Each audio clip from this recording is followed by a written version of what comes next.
assisti a série da RuPaul na Netflix, AJ and the Queen, e eu vou falar aqui o que eu gostei, o que eu não gostei, como é ver a RuPaul fora daquela bancada, sabe, na frente, atuando. Tudo isso com spoilers nesse vídeo. E aí, gente, eu sou o Pato, e pra quem não conhece a RuPaul, né, o que é bem difícil em 2020, ela é simplesmente a drag queen mais famosa do mundo e apresenta RuPaul's Drag Race, RuPaul's Drag Race All Star e RuPaul's Drag Race UK, né, até o Ring Roller, que nada mais é do que uma mistura de America's Next Top Model com Project Runway, mas com drag queens. E eu particularmente acho que é graças a RuPaul's Drag Race que as drag queens hoje estão tão em evidência, tão positivamente em evidência no mundo todo. Pois bem, então, o RuPaul, ele já atuou em alguns programas de ficção como Grace Frank, Ugly Betty e, pasmem, Sabrina, Aprendiz de Feiticeira. Wait, this couldn't have been a ruse. I mean, I was called before the Witches' Council. And we were happy to help.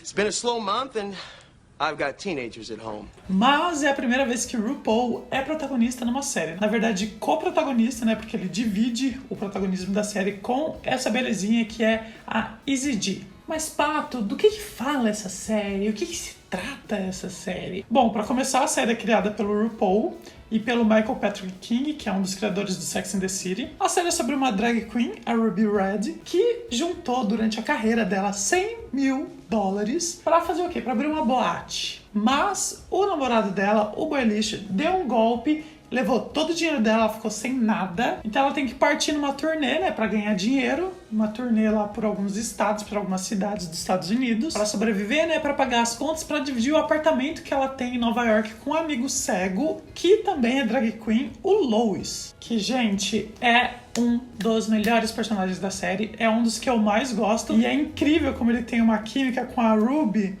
e os dois praticamente não atuam juntos, eles estão quase que o tempo todo no telefone, porque enquanto a Red sai em turnê, o Lois está lá em casa. E essa química é sentida, inclusive, pelo namoradinho policial do Lois, que chega lá e fala assim: escuta aqui, você é apaixonado pela Ruby, né? Coisa que até eu tava acreditando, mas ele desmente, né? Não sei. Bom, daí quando a Red pega o trailer dela e vai partir pra essa turnê, quem que tá escondido lá no cantinho? A AJ. A AJ é uma menina que fugiu de um abrigo, que ela morava lá porque a mãe era usuária de drogas e estava se prostituindo. Ela foi mandada pro abrigo, a AJ foge, se infiltra nesse trailer porque ela ouve que a Ruby vai pro Texas, que é onde mora o avô dela. E ela acha que indo lá e ficando com o avô é uma forma da mãe ir pra lá e de repente se livrar, né, desse submundo que ela estava envolvida. Bom, a partir daí começa finalmente Road Movie, que a gente estava, na verdade, Road Series. Existe isso, Road Series? É um Road Movie em série, onde em cada episódio a Ruby e a AJ vão passando por uma cidade e muitas vezes vão modificando as pessoas e elas próprias, né, dependendo do lugar onde elas estão e da situação que elas estão passando. E aí é nesse momento que a série se assemelha muito com, acho que, as duas referências, maiores referências, né, pra ela, que são aqueles filmes dos anos 90, né, Priscila Rainha do Deserto e Para Wong Fu, Obrigado por Tudo, Julie Newman. Mas, assim, eu confesso que demorou uns 3 episódios até a série me ganhar de verdade. No começo eu tava achando um pouco arrastado toda aquela história, sabe, do boy lixo que roubou a Ruby, e da Ruby sendo a trouxa sonhadora, sabe, que pensa que, na verdade, ela foi o grande amor do boy lixo, sabe, e é uma história que vai percorrendo a série inteira, né, ela fica até o final achando que ela é a escolhida do boy lixo. A gente pode até sofrer, né, pelo boy lixo, afinal, né, quem nunca? Mas aquela lenga-lenga de achar que, é o amor verdadeiro do boy lixo, não. Porque a Ruby fica pregando a série inteira, todos os episódios tem uma liçãozinha, alguma coisinha, alguma liçãozinha de moral, que ela vai tipo o final de He-Man. As pessoas que têm sucesso são aquelas que trabalham pelo que querem. Por isso, não se enganem com aqueles que dizem que conhecem o jeito rápido. Dela falando, sabe, sobre amor próprio, sobre se amar, umas lições que eu acho até divertido, porque ela pega muito do que ela assiste na TVzinha portátil que tem no trailer, que ela vê uns VHS de programas antigos da Oprah. Inclusive eu amei, que eu não sabia que era daí a referência de RuPaul. Tem uma fala muito parecida da Oprah, que é o que o RuPaul fala no final dos programas, né, do reality, que é: se você não pode amar a si mesmo, como diabo você vai amar outra pessoa? Mas, na hora que é ela própria, a Ruby falha. E eu entendo que faz parte, né, da jornada dela superar isso, mas, gente, isso segurou a temporada toda. Ela sofrendo por causa do boy. E chegou um ponto que eu tava realmente acreditando que a Ruby ia perdoar o boy lixo por ter roubado $100 mil. Se você rouba $100 mil, meu Deus, nunca mais fala comigo. Quer dizer, fala pra devolver e depois... Faz exatamente o que a Ruby fez, sabe? Fala pra devolver e depois, ó, tchau, benção. Graças ao quê? Graças a Oprah. Na verdade, graças a AJ, né? Porque o que fez realmente a Ruby evoluir... A Ruby e a AJ, né? Foi mesmo esse contato que uma teve com a outra, né? Que fez elas crescerem e evoluírem. Inclusive, a jornada da AJ eu acho mais profunda do que a jornada da Ruby. Vou até desconsiderar, mas já considerando, né? Já que eu vou falar... Essa menina gritando, aqueles 3 primeiros episódios, essa menina me deixava irritado, num tanto. Eu falei assim, como a gente vai gostar dessa menina se ela não para de gritar 1 segundo?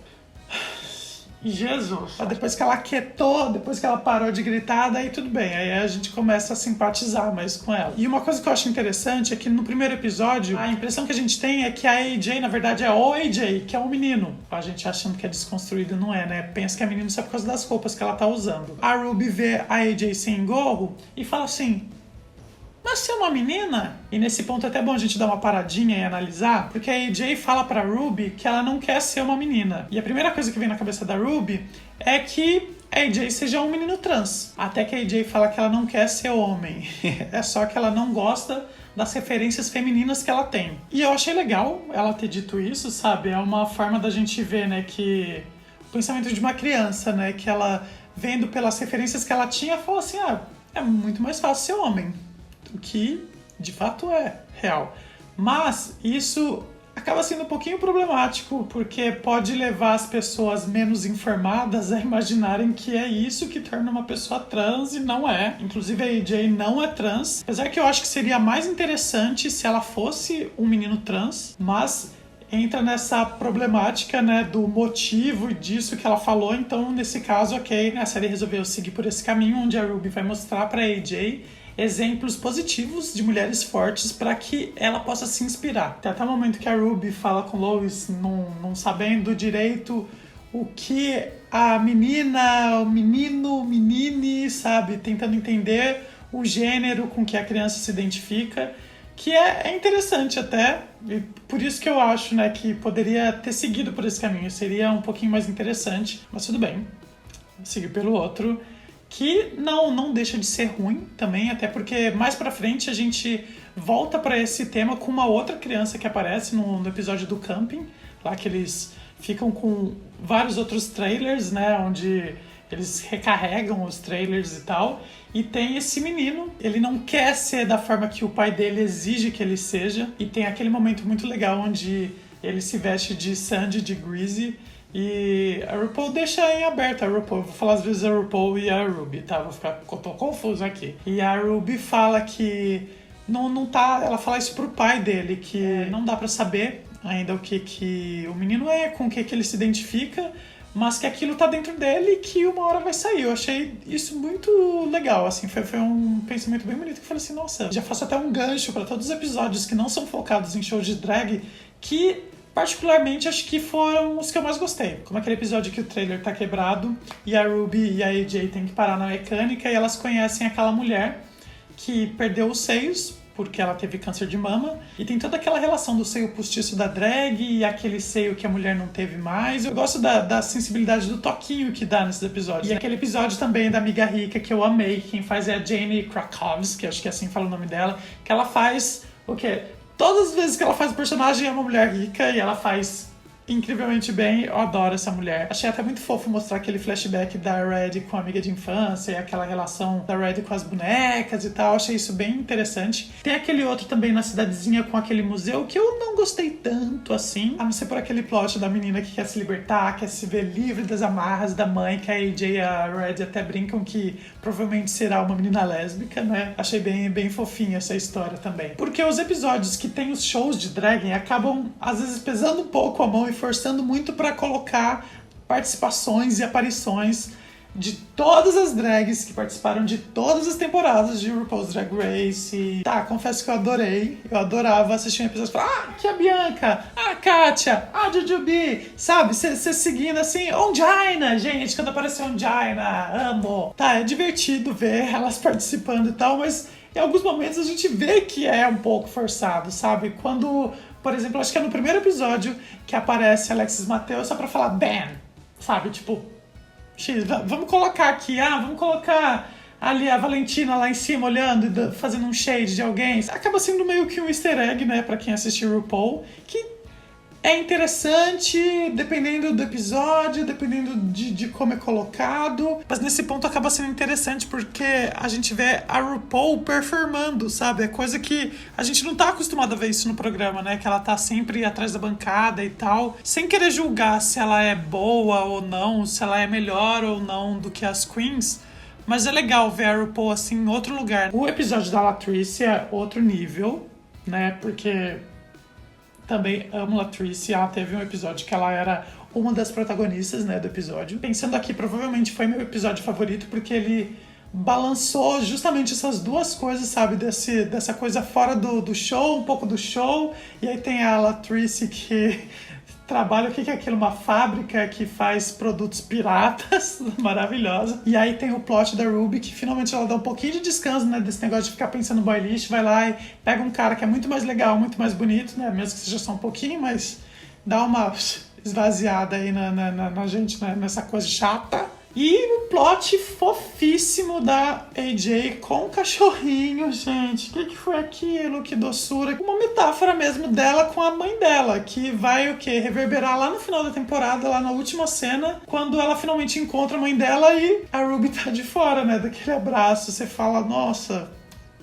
que dó. E eu gostei muito do arco da mãe da AJ. Ela não tem tanto destaque, mas todas as vezes que ela aparece é sempre uma cena que é muito impactante, é toda aquela coisa das drogas e da prostituição e daquele... Nossa, aquele episódio lá que ela deixa o celular cair, o celular quebra e ela fala, eu preciso falar com a minha filha. E a AJ manda uma mensagem pra ela falando, gente, por mais que tenha sido bem previsível, porque a gente sabia que o avô era uma invenção, né? Mas a gente acompanha, a gente quer ver mesmo assim, né? Porque em road movie, na verdade em road series, né? Vamos colocar assim esse termo, o que importa não é o destino, e sim a jornada que todos esses personagens correm pra chegar até lá. E antes de terminar, não posso deixar de falar dos vilões, que... Ai, decepção.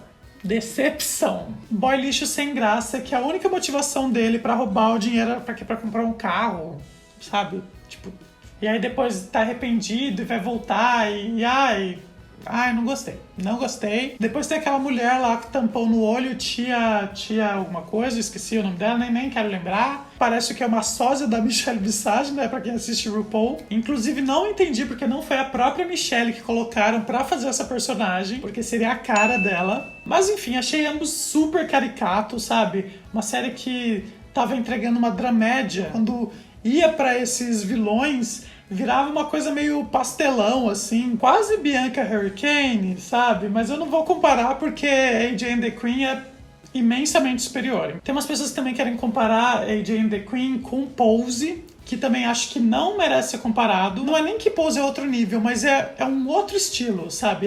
Pose é maravilhosa? É maravilhosa, mas é uma outra coisa, sabe? AJ and the Queen é mais leve, é uma coisa meio sessão da tarde, sabe? Que você vai lá, é fácil, é previsível, sim, mas é aquela coisa que você assiste com quentinho no coração, sabe? E tem mais o que dizer? Teria muito mais coisa pra dizer, né? Porque eu fiz só um apanhado geral da temporada inteira. Mas quero dizer que o saldo é positivo, sim. Inclusive torço pra que tenha uma segunda temporada, né? Deixaram alguns ganchos, algumas coisas lá que podem ser interessantes a gente acompanhar. E é isso, né, gente? Nos vemos então num próximo vídeo. Beijo do pato e tchau.